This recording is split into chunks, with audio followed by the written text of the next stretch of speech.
Chapter 25, Daniel. The second carriage had fallen behind somewhere before the outer district gate. Nothing serious, just a warding fluctuation in one of the axle seals. The steward had offered a thorough explanation, which Daniel barely listened to. He nodded once and stepped down without fanfare. "I'll go ahead," he said. The steward bowed and stayed behind. Daniel didn't need an entourage to walk into a house that bore his name. He preferred to see it alone first. The Joe estate rose in modest symmetry from the merchant quarter of the outer district. Traditional architecture, clean lines, mid-tier wealth with clear aspirations. Not noble grandeur, but pride worn visibly. The front gate opened with quiet precision.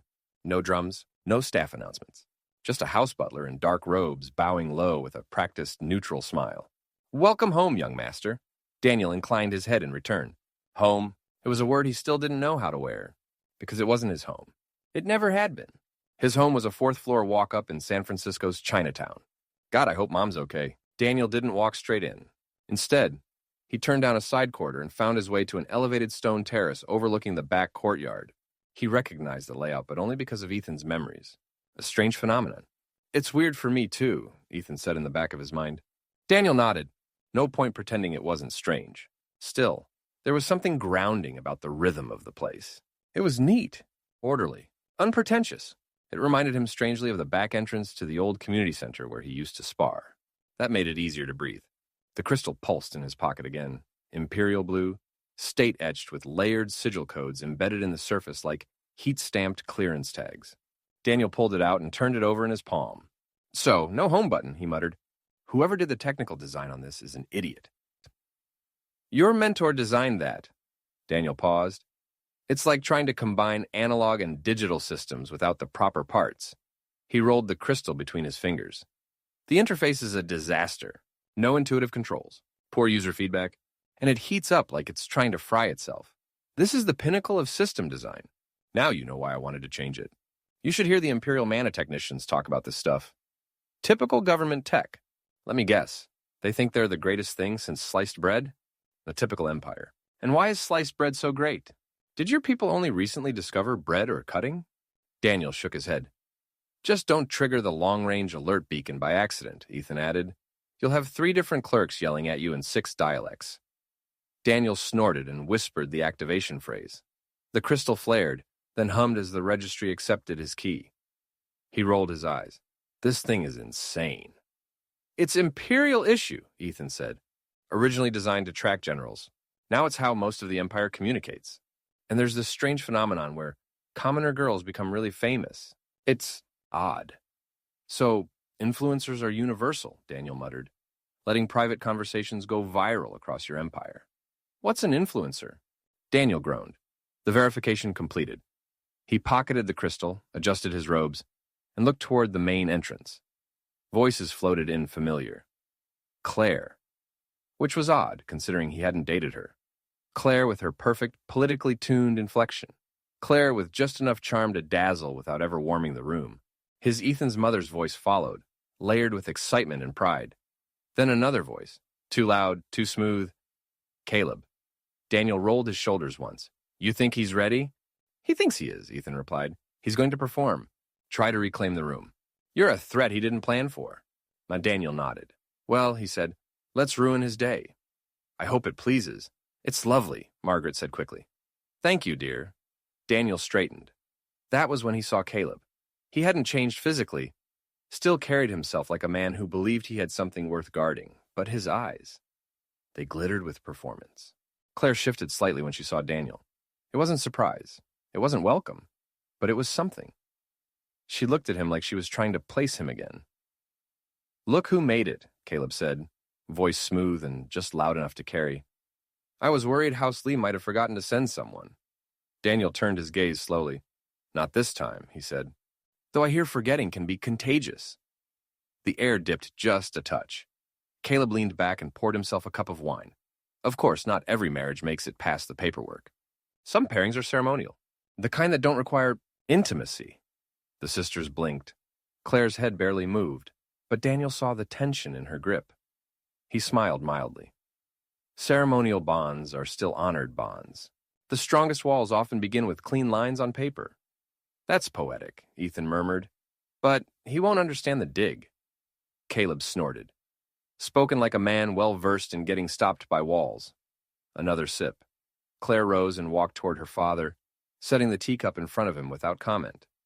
Emily and Elise giggled nervously in the corner. Daniel raised an eyebrow. That didn't make any sense. Is your brother an idiot? Undeniably, Ethan said with a laugh. Daniel stood.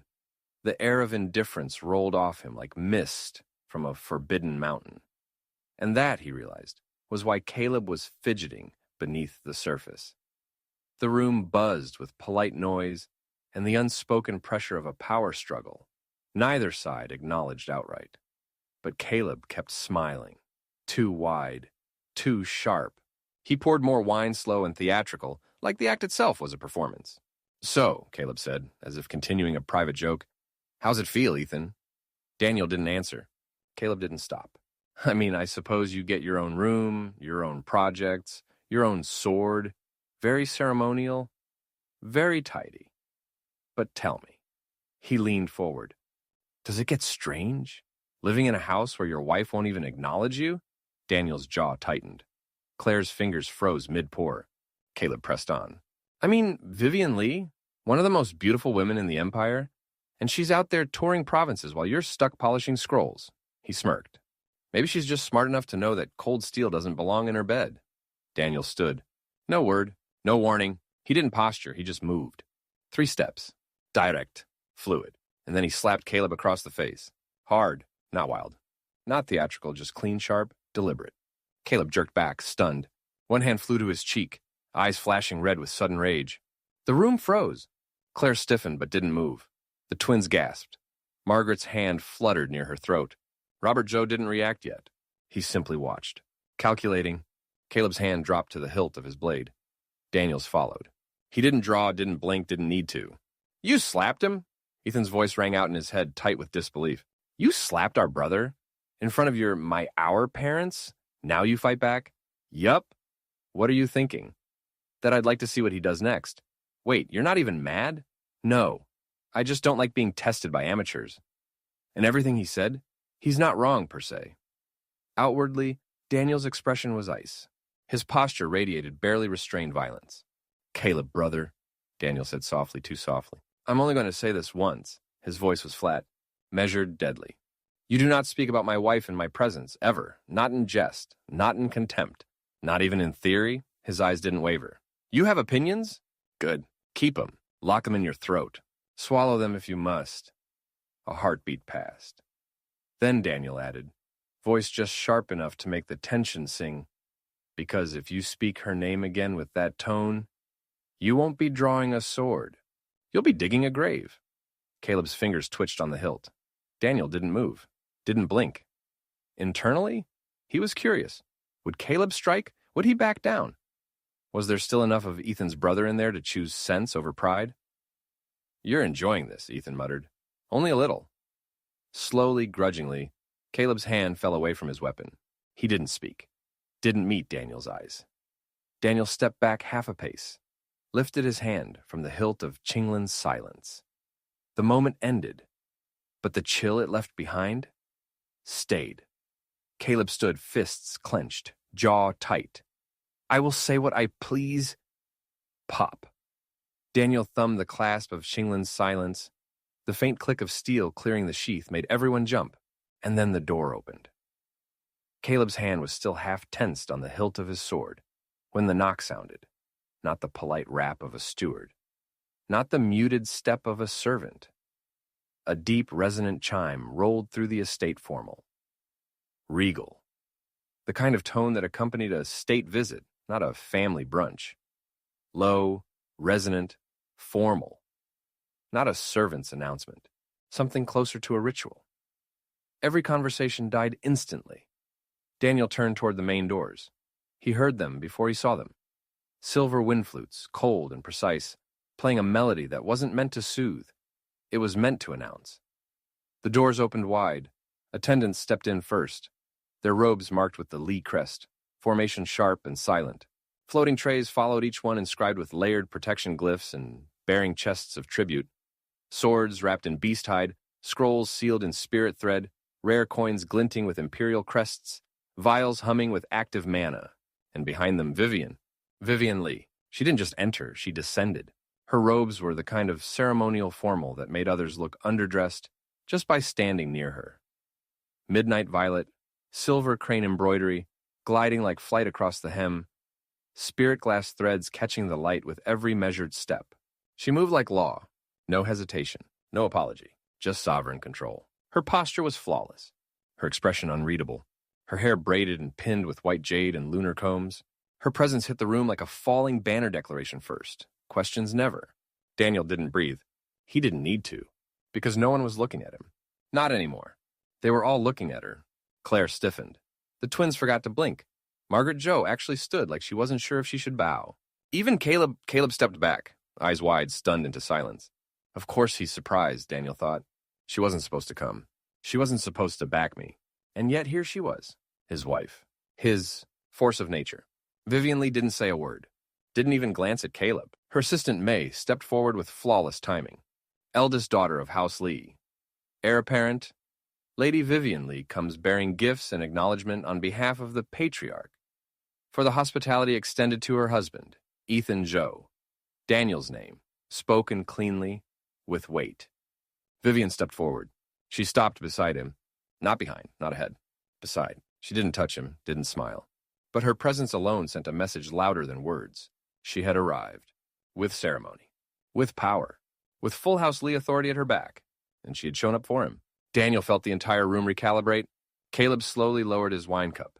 Claire's jaw set. Margaret Jo exhaled like she'd been holding her breath for a full minute. Even Robert shifted barely but enough that Daniel noticed. Vivian looked at him then. Just a look. No signal. No nod. Just connection. It wasn't warm. It wasn't soft. But it was acknowledgement. Daniel inclined his head slightly, just enough for her to see it. They didn't need words. Not here. Because this wasn't a conversation. This was House Lee moving a chess piece across the board and daring the room to answer. Daniel stood still, silent, present, and let the silence do its work. Chapter 26. Margaret Jo. Margaret Jo had always thought herself prepared for anything. She'd raised 4 children, survived a marriage that was equal parts war and partnership, and helped build a respectable name in a court where names cracked like porcelain under pressure. She had learned how to smile without warmth, how to guide without speaking, and how to protect without coddling. But even she wasn't prepared for the entrance of Vivian Lee. Not truly. It had started subtly. The sound of May's voice from the corridor controlled, practiced. Eldest daughter of House Lee. Heir apparent. Lady Vivian Lee has come to present her ceremonial gifts. Then the procession. Dozens of attendants flowed into the Jo household like water finding its level. They carried chests marked with royal sigils, weapons enchanted with radiant inscriptions, vials that shimmered with sealed storms, and scrolls wrapped in imperial ribbon. It was more than Margaret had seen in 2 decades of marriage diplomacy. The weight of it wasn't just political. It was personal. This wasn't a bride making a gesture of courtesy. This was the Lee family making a statement. And then came the girl. No, not a girl. A woman. Vivian Lee stepped into the parlor, and every breath in the room shortened. She wasn't loud. She wasn't smiling. She wasn't even trying. But Margaret had been to enough war councils to recognize when power had entered the room. Vivian's robes were impossibly fine violet, so deep it bled into black, silver-threaded cranes, sweeping across the hem like motion captured in thread. Her braid was pinned with white jade and spirit glass, her expression composed and detached. Her beauty was not soft. It was not warm. It was designed, sculpted, like a deity had tailored her for court and consequence. Margaret didn't often feel small. But beside Vivian, she suddenly understood what her own mother-in-law must have felt on her wedding day. Her eyes swept the room. Caleb looked like someone had poured ice water down his spine. Claire was trying not to blink too much, too fast. The twins, the girls sat spellbound. Ryan was openly gawking. And Ethan stood like a man carved into place. Still, steady, not afraid. He met Vivian's gaze without flinching. And Vivian held it. Margaret hadn't expected that. She hadn't expected this something between them. There was no warmth, but neither was there coldness. No affection, but no hostility. It was level, measured, like 2 matched pieces sliding quietly into place. And suddenly, Margaret Jo found herself afraid of something she hadn't feared in years. Miscalculation. Because whatever Ethan had done, whoever he had become since leaving this household, he had earned that woman's presence. and Vivian Lee did not give her presence easily. For a moment, Margaret felt a flicker of memory Ethan at 17, shoulders hunched, voice too soft, eyes always darting toward exits, always apologizing before he'd even done anything. Smart, yes, but hesitant. Gentle. Passive in the way only gifted second sons learn to be. And now, that boy was gone. From the parlor, Vivian's gaze finally dropped. Not in deference, not in retreat, in purpose. She walked glided across the room. Her attendant stilled at the threshold, and the ornate boxes bearing ceremonial gifts floated into position like pieces on a divine board. Then, without prompting, without pageantry, Vivian Lee lowered herself to the floor. Not a shallow bow, not a nod disguised in elegance. She dropped to her knees before Margaret and her husband, head bowed, hands folded, the gleaming arc of her braid falling like a drawn blade across her back. Vivian Lee, daughter of the Lee household and wife to Daniel Joe, does offer apologies to her mother-in-law and father-in-law, she said, her voice low but steady. For the dishonor of allowing my husband to greet you first. As his wife, I should have been at his side. Silence followed. Pure silence. Not a breath. Not a whisper. Even the air stilled, as if waiting to see if this was real. Margaret's throat tightened. It wasn't just that Vivian had bowed. It was that she didn't have to. None of the daughters-in-law were expected to perform those rites. Not in this generation. Not when both Joe's sons had married up politically, magically, socially. The power imbalance was obvious, and etiquette had adjusted accordingly. Vivian could have walked in, nodded once, and been beyond reproach. Instead, she knelt. And in doing so, she'd claimed something no blessing rite, no blood contract could ever offer. Respect? Real respect. Not deference born of tradition, not fear born of status. Choice. Vivian Lee had chosen to bow, and Margaret couldn't stop staring. Beside her, her husband said something formal accepting the apology, inviting Vivian to rise, but it barely registered. Margaret's eyes stayed on the girl. This woman who had just turned an imperial marriage into something deeply, disarmingly intimate. Vivian rose smoothly, posture immaculate, robes trailing behind her like liquid night. Her expression never cracked. Not even when she turned and met Margaret's gaze again, level, calm, unreadable. But something passed between them, a flicker. Not warmth, not pride. Something else. Recognition. And in that instant, Margaret understood something terrifying. If this marriage held, if this alliance endured, Vivian Lee wouldn't just protect their name, she might elevate it. Vivian Lee had risen from her bow as if the motion had cost her nothing at all. Margaret still hadn't fully recovered. No one had expected the heiress of House Lee to kneel, let alone in a modest family parlor. But she had done so with the precision of someone trained not just to obey ritual, but to weaponize it. And now, as she turned to face the rest of the room, the temperature shifted again. Vivian didn't need to raise her voice. Her presence spoke first. The air around her obeyed without question. Then Caleb, of course, decided to speak. Lady Lee, he said smoothly, lifting his teacup. I imagine the estate must be difficult to leave on such short notice. It's understandable, especially with how often certain retreats call you away. The words were mild. Proper even, but Margaret heard it. Something off in the weight, a tone too casual, too carefully delivered. A few of the younger servants blinked, uncomprehending, but Ethan didn't blink at all, and Vivian, stilled, not visibly, not in posture, but in pressure. Something in the air condensed, pulled tight like a held breath. Margaret glanced at her eldest son. Caleb knew something. That much was clear. She had no idea what. The comment passed through her like a half-formed memory one that brushed the edges of awareness but refused to land. She felt unsettled but couldn't explain why. Vivian, however, offered a smile. Elegant, cool, perfectly controlled. It is disorienting when one's schedule is presumed by others, she said softly. Though I find such confusion rarely comes from those who matter. Caleb's smirk twitched only slightly, but the damage had been done. Vivian turned then, her gaze settling with surgical precision on Claire. The tension in the room changed again, quieter, sharper.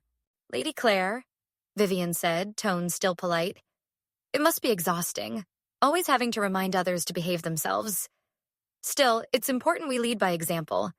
After all, if we can't keep our husbands in line, who will? Claire stiffened. The twins' mouths fell open. Even Margaret blinked. It was not what was said, it was how. The phrasing had no sharp edges, no overt insult. But the implication was unmistakable. Caleb had spoken out of turn. Claire had let him. And Vivian Lee had corrected both of them with the grace of a scalpel. Margaret watched Claire's expression shift just slightly. The perfect calm that usually wrapped around her like perfume cracked at the edges. A tightening of the lips. A sudden interest in her tea. Vivian turned back to the center of the room. To Ethan. She didn't smile. She didn't nod. But she paused. Just long enough to let the moment settle. Margaret looked at her second son, Ethan, standing still, hand casually resting on his sword hilt like he belonged with a weapon nearby. He didn't look away from Vivian. He didn't look shaken. Surprised, maybe. But not shaken. Still, he had no idea what was happening. Chapter 27, Daniel. Daniel had fought assassins in simulations, sparred in dojos across 3 continents, and once hiked 16 miles on a torn ankle because the GPS lied. None of it prepared him for watching Vivian Lee kneel in front of their mother in a move that somehow didn't look subservient at all. It looked like dominance disguised as grace. I offer apologies for the dishonor of allowing my husband to greet you first. As his wife, I should have been at his side. He was having a hard time following what happened after Vivian said that. He stood just to the right of the gift table, posture straight but relaxed, as if his heartbeat weren't quietly hammering behind his ribs. She shouldn't be here. Not because it was forbidden, if anything. Her presence completed the tradition. But she had said she wouldn't come. She hadn't even told him. And he hadn't asked her to. It was supposed to be symbolic at most. He was supposed to arrive alone. So why was she here? Why kneel? Why? Smile? Daniel picked the conversation back up mid-topic. Vivian was trying to give Ethan's father some sort of spell scroll. His father took the scroll with both hands, bowed faintly in return, and tried to hide the tremor in his voice. This is too generous, Lady Lee. Vivian offered the smallest of nods. It is from my father, a record of our house's enduring respect for your leadership and grit. Please give us some face and accept it. Robert Joe, ever the stoic individual, simply nodded. Vivian turned to the twins, who gave her big grins, clearly starstruck. Daniel barely held back a blink as she gestured, and one of the attendants opened a chest with a flourish. Inside, clothes and lots of them. Not just beautiful enchanted. Lined with widow spider silk thread. Each garment tailored in size and style to the twins' exact measurements and favorite colors. He could tell just by the way their mouths dropped open. Vivian spoke softly. Woven with phoenix feather satin and lined with widow spider silk. Blended with mana thread from the Eastern Isles. They enhance clarity of thought and internal rhythm. They will offer a certain amount of spell protection. May they serve you in study, safety, and cultivation. The twins bowed in stunned silence. One whispered. She knew our favorite colors. How on earth had she prepared specific gifts in time? Daniel glanced sideways at May, who stood near the parlor doors. She winked. Another gift followed, this time for Ryan, his younger brother. A martial scroll so gilded Daniel could feel the heat of the mana signature from several paces away. Ryan took it with trembling fingers, eyes wide as orbs. And for you, Vivian said, voice gentle but exact. A technique passed through House Lee's outer disciples. Chosen by my youngest brother for someone. Ernest. Ryan nodded quickly. Too quickly. Thank you, Lady Lee. Vivian smiled, not widely, but it was real. Daniel felt his stomach twist in a way that had nothing to do with danger. He didn't trust moments like this, not when they were this perfect. Not when the same woman had given him a speech about boundaries and disinterest just days ago. Then again, that was the moment he told her he didn't want her affection. He wasn't chasing her. Maybe she was getting back at him. She turned next to his mother. A second chest opened. Daniel couldn't see inside. But whatever it was made Margaret Joe gasp. A legacy stone, she breathed. Bound? Vivian nodded. With my own memories tied to my oath. A thank you for raising a son worthy of House Lee. Daniel's mother didn't speak. She just bowed, deeper this time. Vivian accepted it with silence. Daniel looked at Ethan mentally. What the hell is going on? Ethan didn't answer immediately. Then, she said she wouldn't come. Now she is here and she didn't even tell us. Daniel shifted slightly, still not moving forward. Still watching. Technically, she didn't tell us anything. We actually hadn't invited her. Daniel could feel Ethan's hesitation. Vivian barely spared him a glance since entering the room, but everything she did screamed purpose. And now, with his entire family humbled, gifted, and quietly stunned, she finally turned to him. Slowly. Precisely. And met his eyes. She lowered her gaze, none of the edge or steel he usually saw. She bowed just slightly.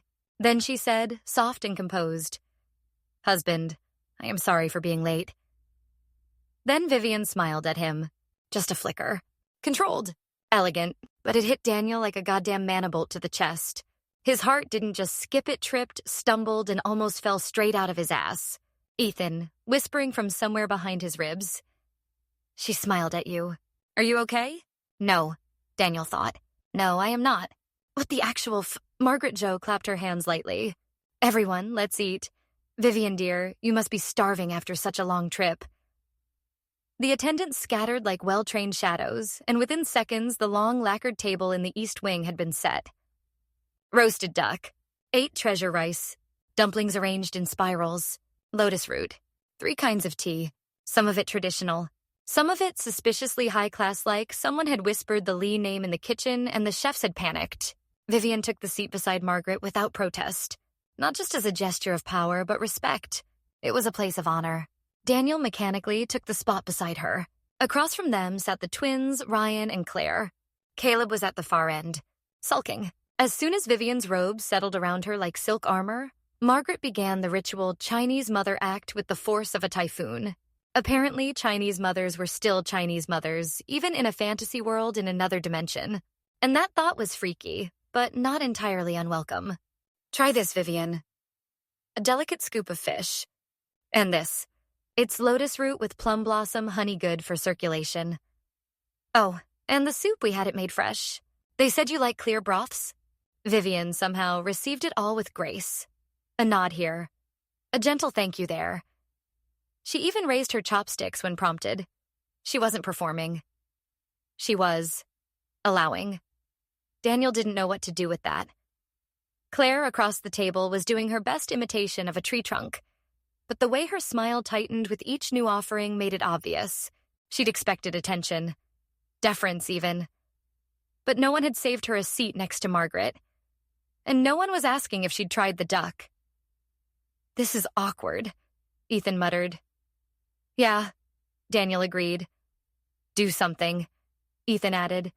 "This feels like a social bloodbath." So Daniel, without overthinking it, leaned slightly forward and said, "Claire, I heard you've been studying the Merchant Guild reforms. What's your take on the new tiered licensing proposal?" It was dry. Academic. Real legislation, but about as exciting as watching a turtle die of old age. Still, Claire's eyes lit up like he'd offered her a lifeline. "Oh, yes, it's fascinating, actually. There's been pressure from the spirit banks to shift how regional influence is calculated." She launched in. Margaret nodded absently. Ryan listened politely. One of the twins yawned. Vivian reached for her tea. Quiet. Composed. And then she spoke, addressing Daniel without looking directly at him. "It's rare," she said smoothly, "for a husband to ignore his wife during a family meal." Daniel blinked. Claire went silent mid-sentence. Caleb's chopsticks paused halfway to his mouth. "Ethan. Oh my God. What the hell was that?" Vivian finally turned her head, just slightly, and looked at him. That same smile again. Only this time, it had edges. Not hostile, not sarcastic, just sharp enough to make sure he felt it. Daniel stared at her, caught somewhere between confusion and awe. She was engaging with everyone. Margaret, the girls, Ryan. She'd claimed the room, gifted them into silence, and now she was reminding him that he was the one falling behind. "She's drawing you in," Ethan said, stunned. "She's not just tolerating the role. She's playing it. Perfectly." Daniel turned back toward the table, recentered his posture, and lifted his tea. "Apologies," he said with a slight smile. "I was just overwhelmed. My wife's presence tends to do that." A ripple of laughter. Margaret beamed. Even Vivian's smile twitched just slightly. Claire picked up her teacup and sipped in silence. And across the table, Caleb finally put his chopsticks down. But he didn't speak. Not once.